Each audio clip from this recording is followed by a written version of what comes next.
Isang linggo na nga lang ay laban na ng ating pambansang kamao Manny Pacquiao. Pinakita niya sa isang larawan sa post ng Viva Promotions ang bato-bato niyang katawan na susi ng kanyang paghihirap sa training. Sa kanyang edad na 46 ay may pagpupursige pa rin si Pacman para itulak ang sarili niya sa training upang makapagbigay ng magandang laban sa mga boxing fans. Pakikita din natin sa kanyang shadow boxing na sharp ang mga suntok at yung coordination ng kanyang punches at footwork ay well coordinated na. Nangangahulugan maganda na ang kanyang timing. Isang araw na nga lang po ng training ay tutulak na ang Team Pacquiao patungo sa Las Vegas at doon nga po light na lang ang kanyang ensayo.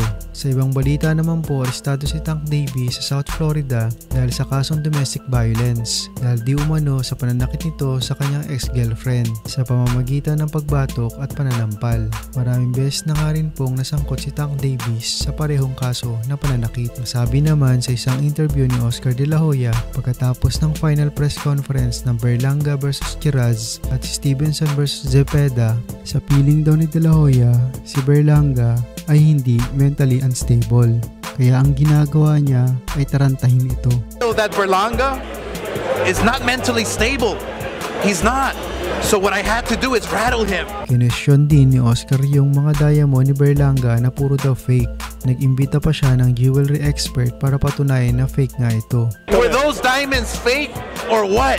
Oscar, those diamonds are definitely fake. At sinabi din ni Oscar na tough test daw si Chiraz para kay Berlanga. Kaya kung ano-ano ang pinag-iisip nito. Matatandaan nga natin sa press con, pinagbabato ni Berlanga si Oscar ng wig, panty at sapatos ng babae na may takong.